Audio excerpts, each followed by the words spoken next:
Good morning, and a warm welcome to your show, Sunny Mornings, Ocean Beach.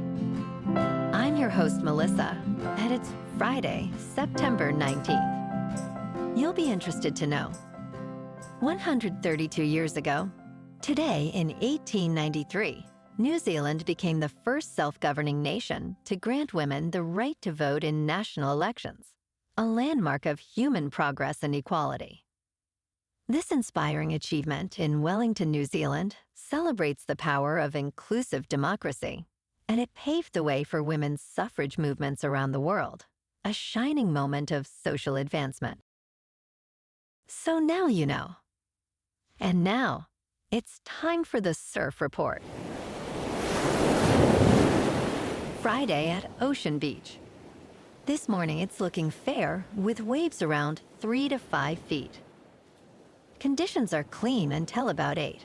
Then they go back to fair as the wind picks up slightly. Expect the swell to gradually fade in the afternoon, settling around 2 to 4 feet by 3. Winds are currently onshore at 5 miles per hour, increasing to 10 by evening. Best time to ride is at 8 a.m. with the 3-foot incoming mid-tide, when the west-northwest swell is 4 feet at 11 seconds, and the onshore wind is 3 miles per hour. The first high tide on Friday will be 5.5 feet, just before 11:30 a.m., followed by a 2-foot low tide just after 4:30. The nearshore buoy in San Francisco Bar reads 62 degrees for the water temperature. Expect fair conditions on Saturday with waves around 2 to 3 feet, though choppy conditions develop in the afternoon as winds pick up. Sunday brings a steady increase in swell, reaching 3 to 5 feet with favorable winds, making it the best day of the period. Monday holds similar size at 4 to 6 feet, but choppy conditions return later in the day. This morning, there's a slight chance of rain showers, and it feels like 63 degrees with 6 mile per hour wind. The sunset will take place at 7:11, and it will rise again tomorrow at 6:56. It looks like we're in for a slight chance of rain showers early, before late morning, then becoming partly sunny with a high near 65 and a light southwest breeze. Tonight, expect partly cloudy skies with a low around 60 and light winds. Looking ahead in the weather, Saturday will be mostly sunny with highs near 65 and a west-southwest breeze near 5 to 9 miles per hour. Sunday remains mostly sunny with highs near 65 and partly cloudy nights in the upper 50s. Then Monday warms to near 69 with a slight chance of showers late Monday night into Tuesday and low temperatures around 60 to 62. Bonjour, food enthusiasts. This podcast is brought to you by Versailles Cafe and Pastries in Encinitas. Nestled on El Camino Real South, just north of Encinitas Boulevard, this cafe is a haven for culinary delights. Indulge in their amazing Eggs Benedict or their gluten-free crepes. You can grab a panini for lunch or just breeze on through to get your morning coffee. They are open every day from 8 to 5. So stop on by and don't forget to tell them Sunny Morning sent you. In local news, in Northern California, a push for secession is gaining traction among rural residents who feel marginalized by Democratic redistricting plans. Governor Gavin Newsom's proposal would merge traditional Republican strongholds with liberal Bay Area districts, stirring concerns about rural representation. Modoc County, a conservative enclave, is particularly worried that their agricultural interests and distinct perspectives will be overshadowed in a new district that stretches to wealthy Marin County. Local ranchers express frustration, emphasizing the urban-rural divide and the potential loss of their voices in Congress. As Californians prepare to vote on Proposition 50 on November 4th, the debate over representation and power continues to escalate.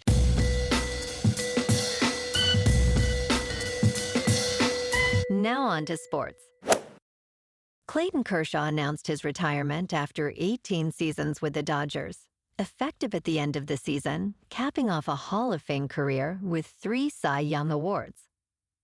The 37-year-old left-hander is scheduled to take the mound Friday night at Dodger Stadium, potentially for the final time. Kershaw, a dominant pitcher, has more than 3,000 strikeouts and 2 World Series titles. Dodgers owner Mark Walter congratulated Kershaw on his career, stating it would lead to his induction into the Baseball Hall of Fame. And last night, on Thursday Night Football, the Bills beat the Dolphins in Buffalo 31-21. Josh Allen was 22 for 28, with 213 yards passing, 3 touchdowns, and 0 interceptions. Tua was 22 for 34, with 146 yards passing, 2 touchdowns, and 1 interception. The Bills are now 3-0, as they remain at home next week to face the Saints. And on Sunday Night Football this week, we got the 0-2 Chiefs in New York to face the 0-2 Giants. KC is favored by 6.5, with the over-under set at 45.5. Kickoff is at 8:20 on NBC. In college football tomorrow, the big game of the weekend is number 22, Auburn visiting number 11 Oklahoma. This SAC showdown has these 3-0 teams facing off at 3:30 Eastern on ABC. In local sports, last night in Los Angeles, the Giants lost to the Dodgers 2-1. The Dodgers scored twice in the 6th with Betts reaching on an error and Freeman singling in runs. Webb took the loss, allowing 1 earned run over 7 innings. The Giants managed only 1 hit and committed 1 error while leaving 9 runners on base. The G-men's record dropped to 76-77. Tonight, the Giants face the Dodgers in Los Angeles again for Game 2 of this 4-game series. Robbie Ray is 11-7 with a 3.5 earned run average, pitching against Clayton Kershaw, who is 10-2 with a 3.53. First pitch is at 7:10 at Dodger Stadium under clear skies and 75 degrees. The G-men look to even the series at an away venue where the Dodgers hold the edge. In top news, the Food and Drug Administration is urging shoppers to discard specific cookware products immediately due to lead leaching concerns.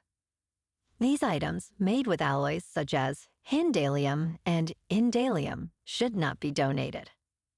The FDA has expanded its warning about imported aluminum and brass cookware that may release unsafe levels of lead into food.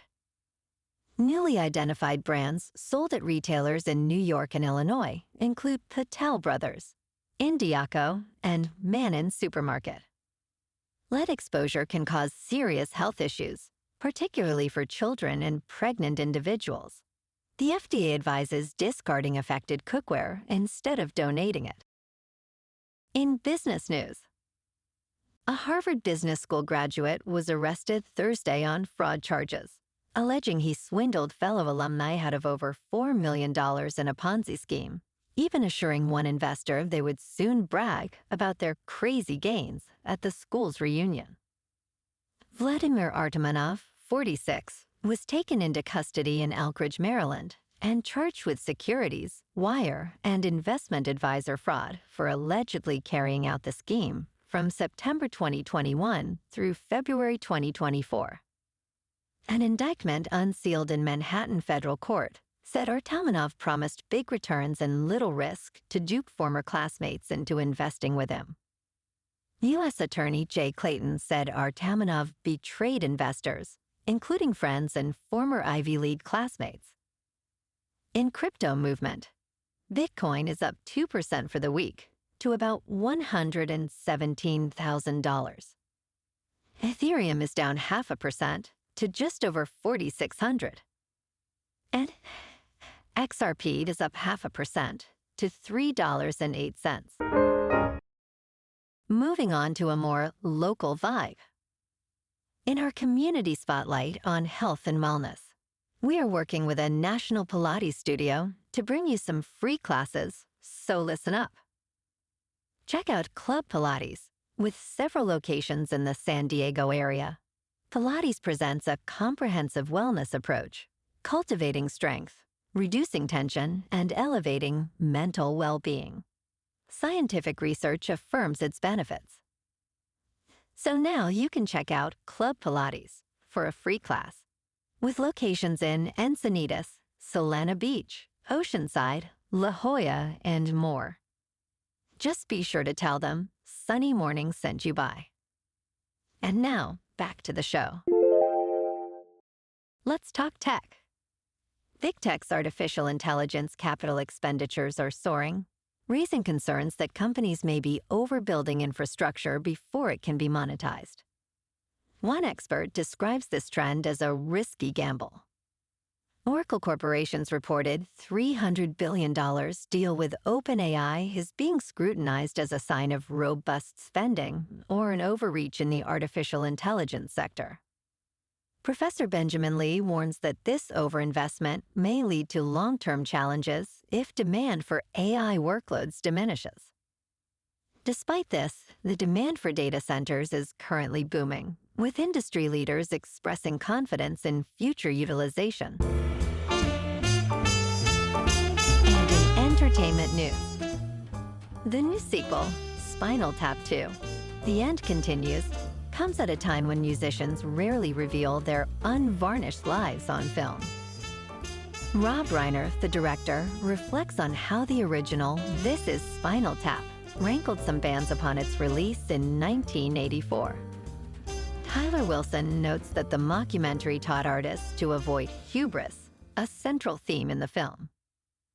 The sequel aims to capture the reality of being a rock star, showcasing the struggles of aging band members.